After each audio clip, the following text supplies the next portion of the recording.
Hey guys, so what's up? It's your boy here, Ken. Wasn't going to do this, but I kind of had to do it just because of the climate that we were in coming out of WrestleMania, uh, just yesterday. Um, what the hell was that on Raw tonight? Like seriously, like of all of the post WrestleMania Raws, this was definitely one of the worst. Definitely one of the worst. Um, was it the worst Raw of all time? No, but I'll give you. You know what? The perfect summary I have for tonight's Raw post WrestleMania edition of Raw at that. My overall summary and thoughts is directionless. It feels directionless. They don't know where they want to go. Um, WrestleMania has always been kind of like you could say like the season final or the season premiere of WWE wrapping things up from the previous year, from the previous from the previous year leading up to that year's WrestleMania. And at that point, it's kind of like a reset, a new start, a new season, if you will, for the WWE, a new season of Raw and SmackDown moving forward. Coming out of this show, like I said, it just felt directionless.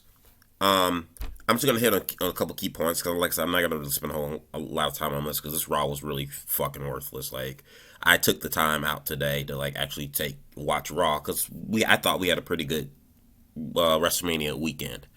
Um, let's see here. Where do I start? Um, Bobby Lashley comes out.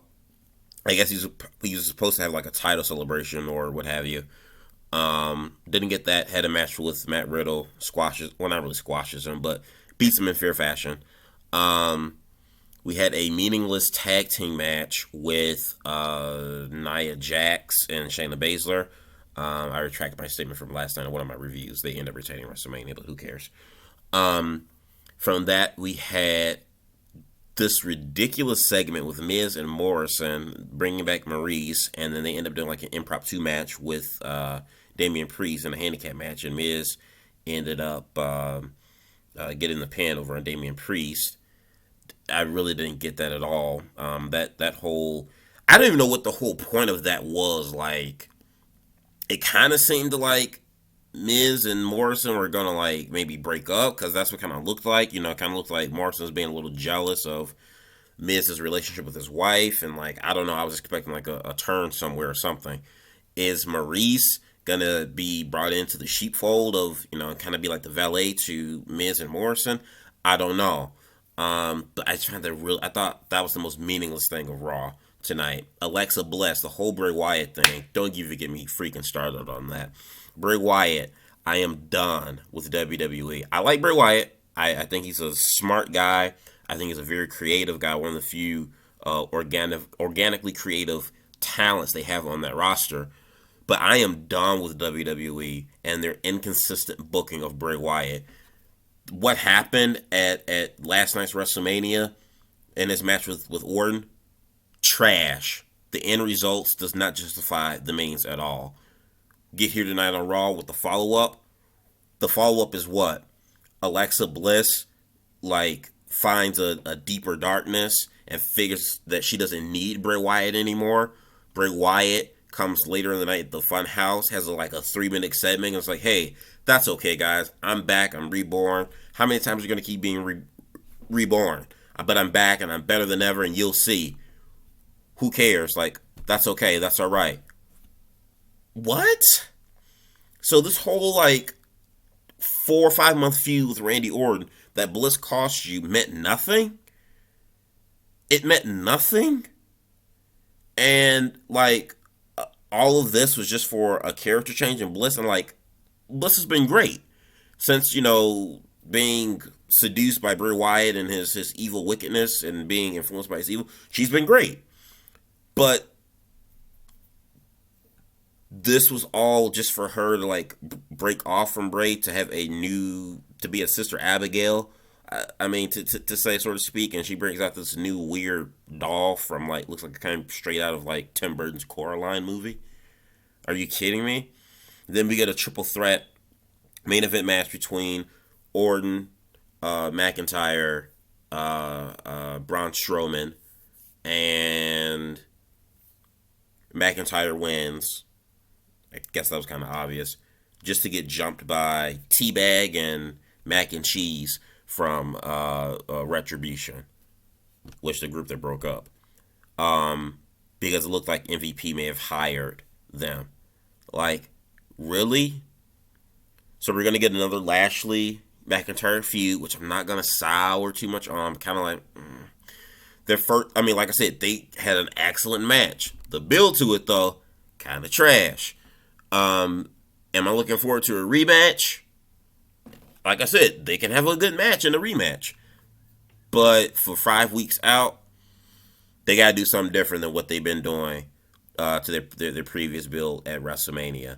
Also, the idea or thought of hiring the former members of Retribution as, you could say, henchmen or maybe new members of the Hurt Business.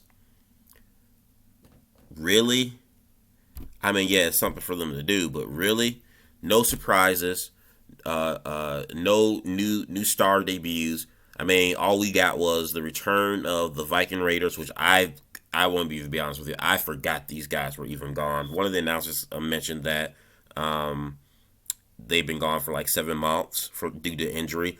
I don't even know if they've been gone for 7 months. I don't even remember seeing them at all, like, even in the beginning of the year when the pandemic first happened and WWE was doing empty arena matches or shows. I don't even remember them in the beginning part of 2020. So I don't know where the hell they've been. We got Charlotte, and the only good thing I probably said tonight's show was Charlotte. Charlotte, I thought, caught a really good promo. Had some truth to it as well, about her being, the absolute best. And, people or fans feel like, she takes, people's spots and whatnot, or take their moments. Some of it is WWE kind of shoehorning Charlotte in there, but let's all be real. Charlotte is that damn good. That's not taking a credit anyway from the other talented women on the roster, but in terms of, like, the purebred leading the pack, just like Roman Reigns is leading the pack for pretty much all the males in the WWE brand, Charlotte, in retrospect, is in that same position leading the women. So I enjoyed that promo, but what did I tell you last night? I said in my prediction video, I said it in my review last night, Charlotte's going to come out on the night of WrestleMania, and she's going to insert herself in a Raw title picture. After looking at what happened tonight, which we ended up getting another rematch between Asuka and Rhea for the title, obviously didn't go anywhere because Charlotte came out and interfered. So we know what's happening there. Been there, done that. I've already explained that. I predicted the future on that, so that's a mile away in my last 2 videos, if you guys have been watching.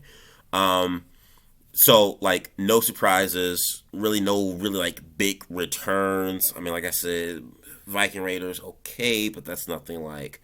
And maybe it's because, we're just coming off of, having an actual crowd for the last 2 days at WrestleMania, which helped the overall enjoyment of the show, and then going from that back to, TV screens and monitors. Maybe that might have something to do with it, but I just really felt like this episode of Raw was uneventful. I felt like it felt like a show that was written at the last minute. It felt like a show that was directionless, like they did not know where they wanted to go. Oh, and guess what? We have another new pay-per-view. I guess another new thing we can be excited about, maybe. The next pay-per-view is called WrestleMania Backlash. What? WrestleMania was this past weekend. Why are we dubbing another pay-per-view WrestleMania with the subtitle Backlash? Just call it Backlash like it's always been for the last, I don't know, 20 freaking years. Very uneventful Raw, and a very disappointing episode of Raw, I would say, especially it being a post-WrestleMania Raw. Looking at you, SmackDown. Hopefully things might be better. Hell, NXT looks like it might be good, especially since it's coming on a new night, being Tuesday. NXT might be better, and wash the palates of the stink that was tonight's show on Raw. 9 minutes, that's okay, or a little bit over 9 minutes. You guys let me know what you thought about the episodes tonight on Raw. Do yourself a favor, hit that video, like and subscribe.